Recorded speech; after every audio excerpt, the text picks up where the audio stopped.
Jalan Lembang. Ada keluarga karena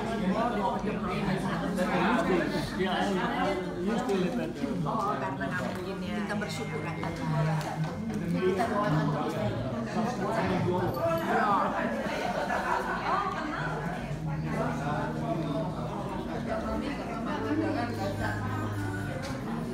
Kalau makan diambil tadi lagi nyanyi.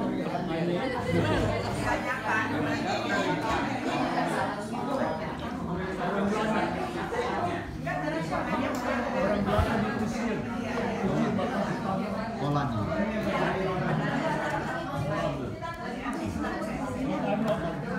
I'm from Santur, also Poland.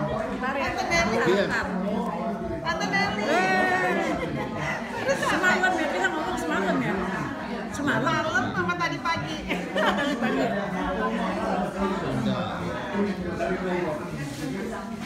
Bisa bahasa Sunda.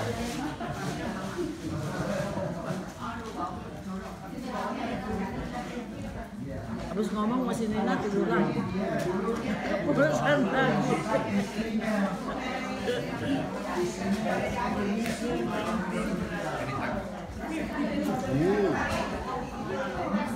Oke, saudara-saudara, kita akan segera memulai. Saya belum Silakan kembali ke kursi masing-masing. tiap bon. Will you please return to your seats? We are going to start.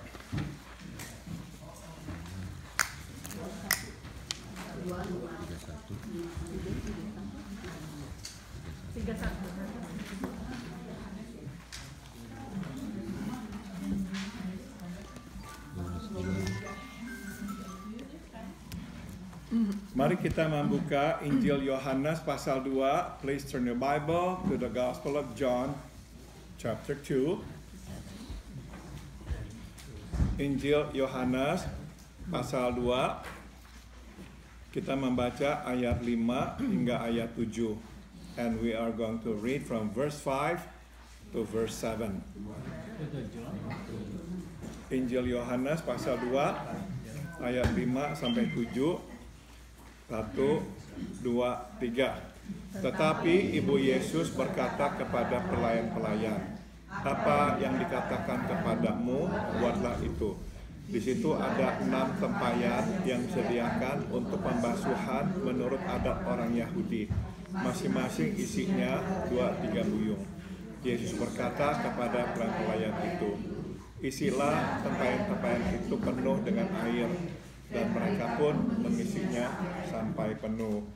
In English, but his mother told the servants, do whatever he tells you. Standing nearby were 6 stone water jars used for Jewish ceremonial washing. Each could hold 20 to 30 gallons. Jesus told the servants, fill the jars with water. When the jars had been filled. Okay, mari kita berdoa. Let us now pray. Bapa, kami sudah membaca firman-Mu. Sekarang kami mohon berbicaralah agar kami mengerti firman-Mu. Lord, we have read your word. Now we pray, please help us understand your word. Dalam nama Tuhan Yesus, kami berdoa. In the name of Jesus, we all pray. Amen. Halaman 31, page number 31. Di selebaran yang ada di tangan saudara ya.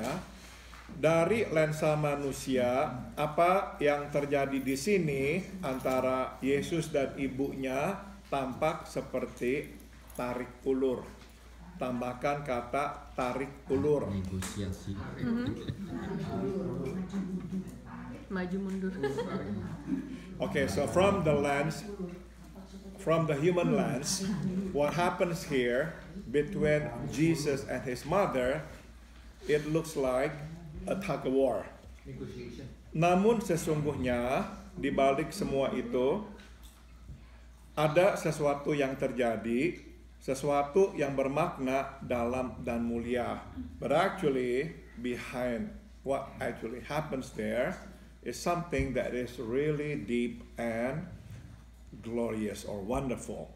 Mari kita perhatikan lagi runutan peristiwanya dengan saksama.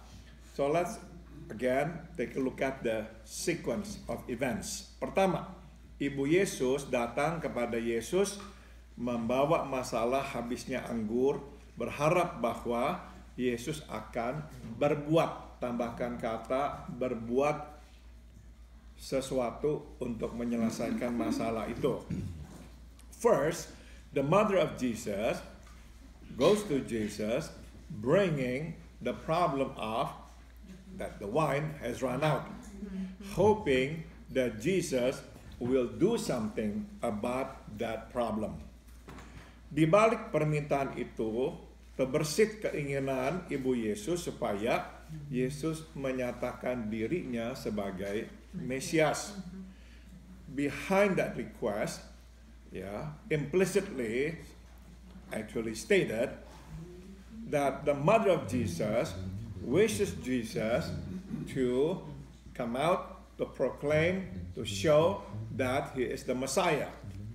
Namun Yesus menolak, tambahkan kata menolak, dan berkata bahwa saatnya belum tiba.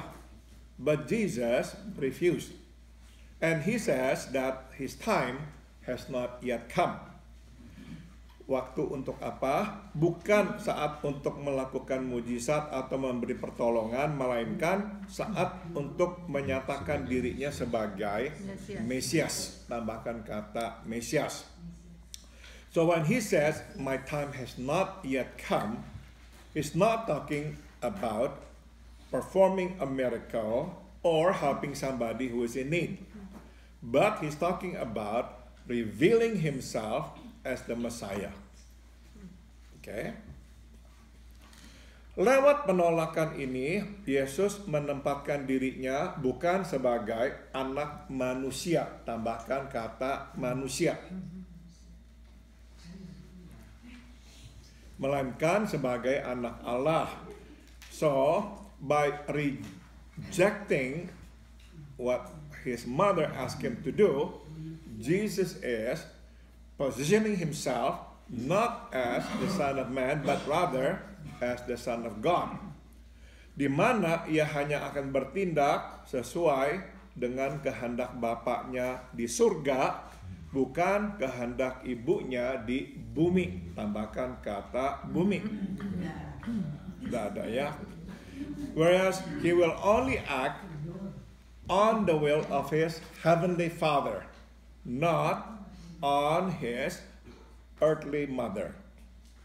Mendengar jawaban Yesus, Ibu Yesus kemudian berkata kepada para pelayan di pesta perkawinan itu, apa yang dikatakannya kepadamu, lakukanlah itu.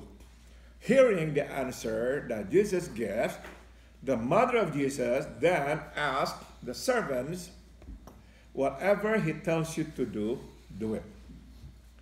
Yang menarik adalah bukannya menampik, Yesus malah menuruti, tambahkan kata menuruti kehendak ibunya. What is interesting here is Jesus complies with his mother's wish. He does not refuse it. Ia menyuruh para pelayan untuk mengisi tempayan, 6 tempayan yang disediakan untuk pembasuhan dengan air dan mengubahnya menjadi anggur. Tambahkan kata anggur. So, he asked those servants to fill in the 6 jars that are usually prepared for ceremonial washing, and he turned it into wine. Nah, ada 2 pertanyaan yang muncul. So there are 2 questions that come up. Pertama, meski tidak secara langsung, mengapakah Maria tetap meminta, tambahkan kata meminta. Yesus melakukan sesuatu, lebih tepatnya mujizat. The first question is, be that as it may, that it is not direct, it is done indirectly. Why does Mary insist or can keep asking Jesus to do something, or to be more specific, to perform a miracle? Jadi kita bisa mengerti ya, waktu Maria meminta Yesus berbuat sesuatu, sudah tentu dia tahu yang akan dilakukan atau yang diharapkan oleh Maria bukanlah Yesus kemudian mengeluarkan uang, menyuruh orang mencari anggur, membeli anggur, bukan. So, of course, we can assume that when Mary comes to Jesus and asks Jesus to do something about this problem, she's not expecting him to take out his purse and then order the servants to buy more wine. No. She's expecting Jesus to perform a miracle. Jadi jelas saudara ya, ini yang diharapkan oleh Maria. Jadi pertanyaannya, kenapa kok dia tetap meminta Yesus melakukan mujizat meskipun Yesus sudah berkata bukan waktunya. So the question is, why does she insist and ask Jesus to perform miracle even though she has heard Jesus says, my time has not yet come? Kedua, pertanyaan yang muncul adalah, mengapakah Yesus yang tadinya menolak sekarang mengiyakan, tambahkan kata mengiyakan kehendak ibunya. Second question is, why does Jesus, who previously refused, now agrees, complies with his mother's request? Okay. Jawaban terhadap kedua pertanyaan ini adalah satu, yaitu karena memang itulah saatnya, tambahkan kata itulah.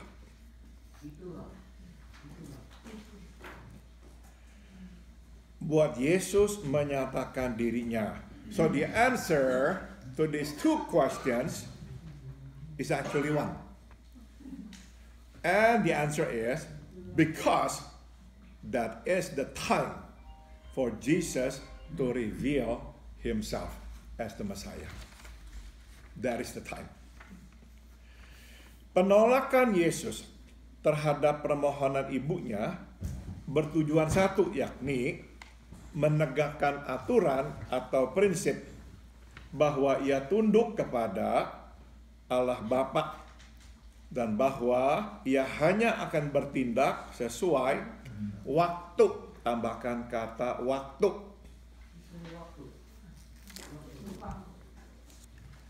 Yang ditentukan Bapa di surga, bukan manusia. Ya. So Jesus' refusal to his mother's wish or request has one purpose, and the purpose is to set up or to set the principle that he only submits to the will of his heavenly Father, and that he will only act on the timing that has been set or determined by his heavenly Father, not by men. Jadi penolakannya adalah sebuah pengumuman secara terbuka umum bahwa mulai hari ini, mulai saat ini, saya hanya akan bertindak sesuai dengan kehendak Bapa di sorga.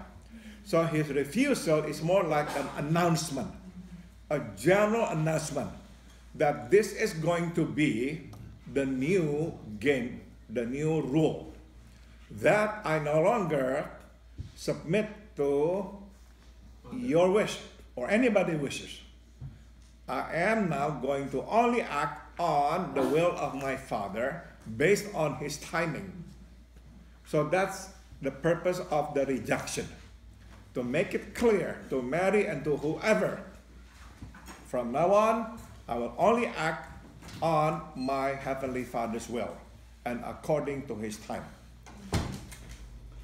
Setelah prinsip ditegakkan, Yesus melihat bahwa memang itulah waktunya buat dia mulai menyatakan dirinya sebagai Mesias. So after he makes that announcement, the new rule now has been set up and clearly understood by Mary and by everybody else. Jesus then sees that it is indeed the time for him to reveal himself.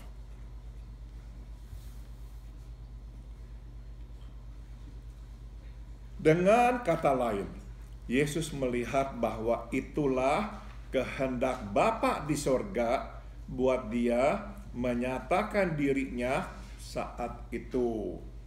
In other words, Jesus sees that it's the Heavenly Father's will for him right there and then to reveal himself.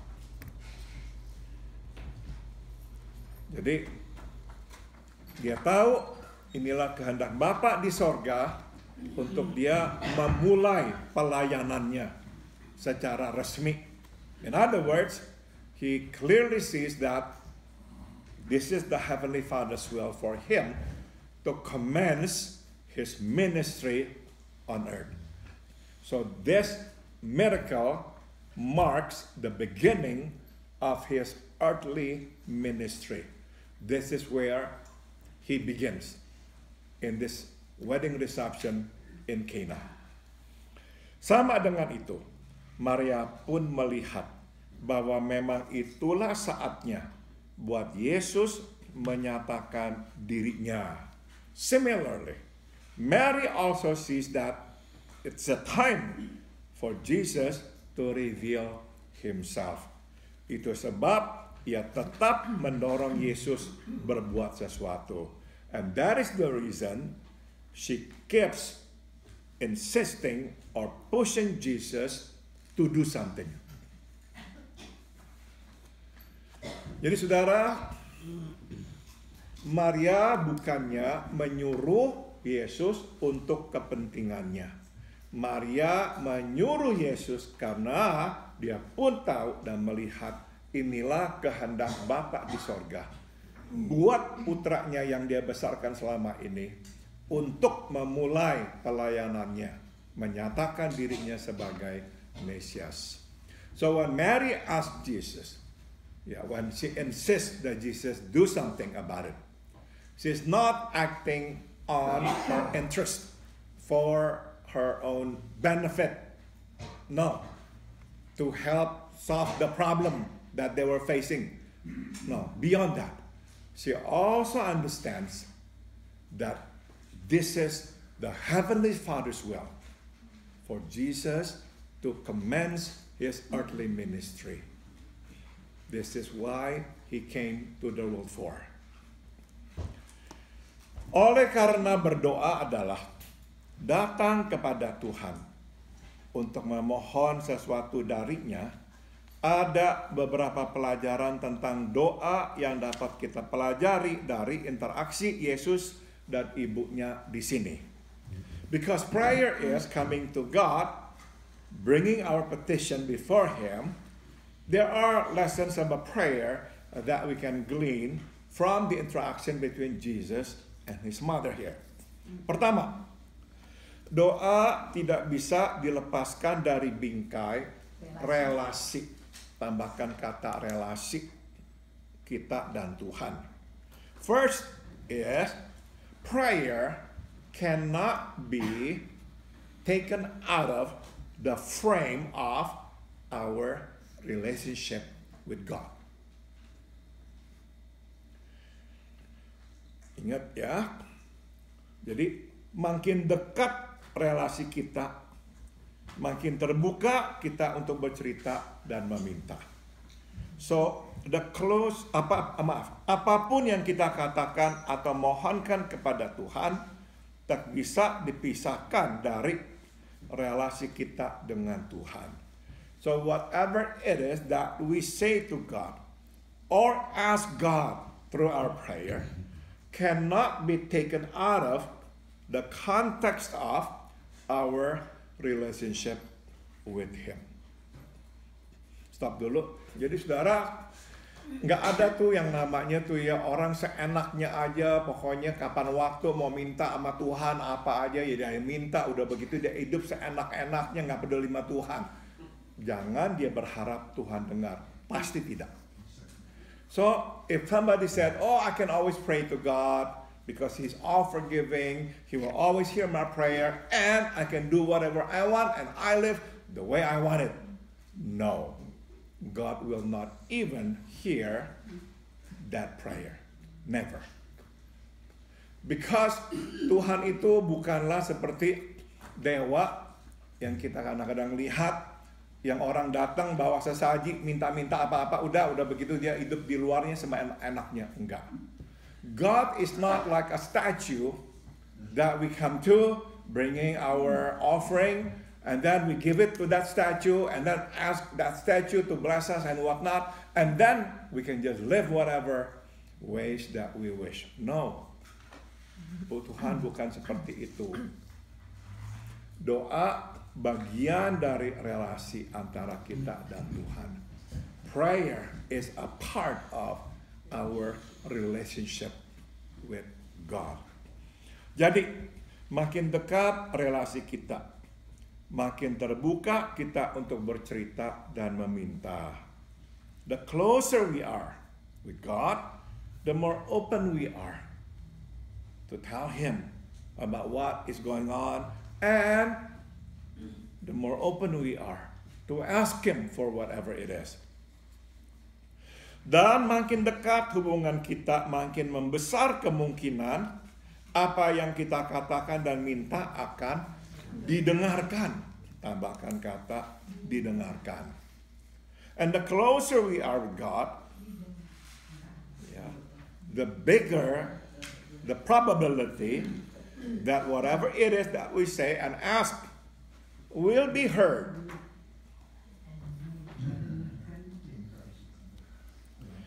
Maria memiliki kedekatan dengan Yesus. Itu sebab ia merasa bebas. Tambahkan kata bebas.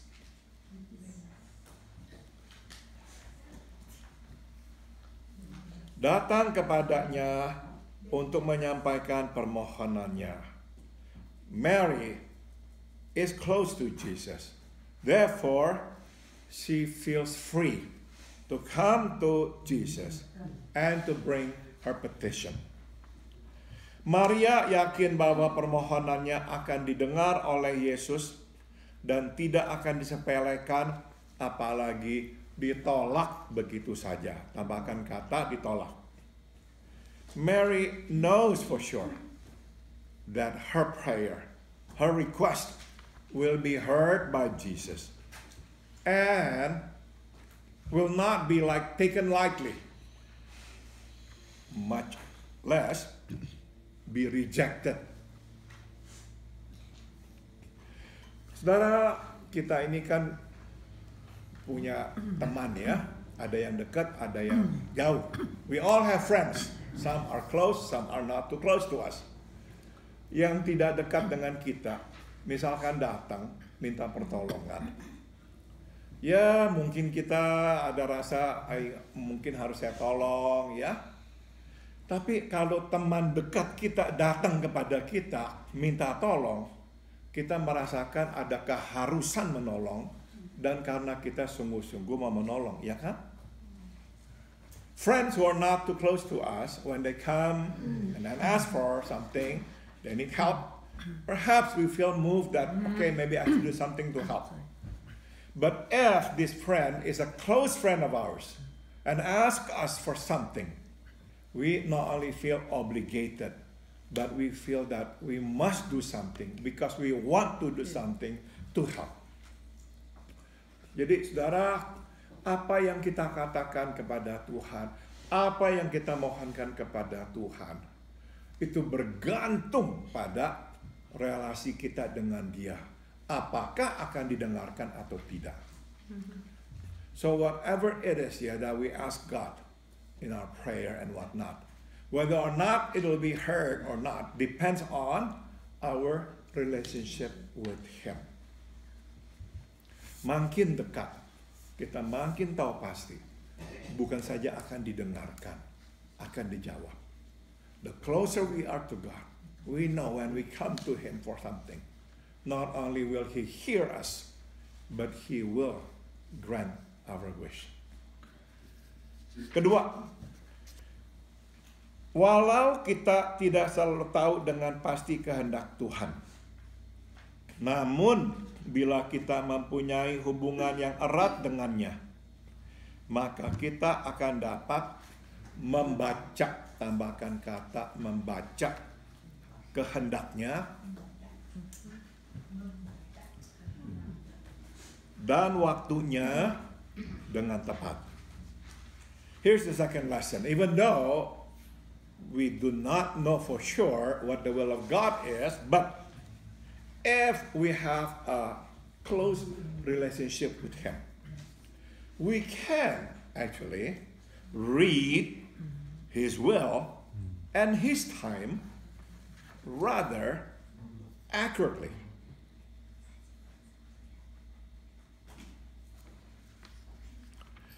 Stop dulu. Saudara, kita ini kalau dekat dengan orang, misalnya dengan orang tua kita kenal orang tua kita dengan baik ya. Waktu kita minta sesuatu kepada orang tua kita, sebetulnya saudara, sebelum orang tua kita jawab pun, kita sebetulnya sudah tahu apa jawabannya, ya kan? For example, we are close to our parents, we know our parents well. Before we even hear what our parents say in response to our request, we actually already know what their answer will be. Because we know them. We're close to them. So the closer we are to God, the more able and accurate we can actually read God's will and God's timing. Itu sebab saudara, orang yang jalan dekat dengan Tuhan tidak diburu-buru oleh desakan manusia. Therefore, you can see that those who walk closely with God, they are not rushed by the situation, by the people around them. They clearly understand the will of His Heavenly Father and His timing. So they walk firmly, and they sometimes stop leisurely because they know what the will of the Father is. Jadi saudara-saudara, hidup Maria adalah hidup yang sepenuhnya, tambahkan kata sepenuhnya, diserahkan kepada kehendak Allah. Itu sebab Roh Allah sepenuhnya menguasai dirinya, tambahkan kata menguasai. So Mary's life is a life that is fully surrendered to the will of God. Therefore, the Spirit of God fully takes hold of her, controls her, possesses her.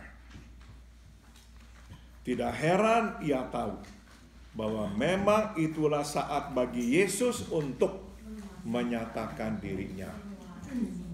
No wonder she knows that is the time for Jesus to reveal Himself.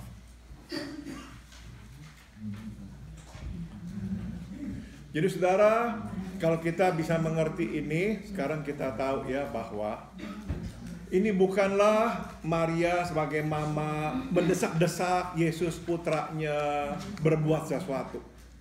Yeah, now we understand this.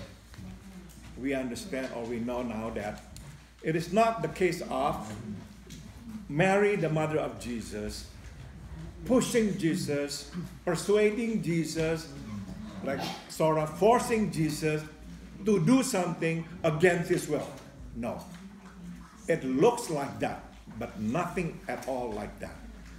What happened is much greater and much deeper. The Father's will is done on that wedding reception for the Son to reveal himself as the Messiah. And it is communicated, confirmed, not only to the Son, but to the earthly mother of his Son. Ngerti ya? Oke, stop. Ada yang mau tanya, komentar? Silakan. Pengertian saya dulu tuh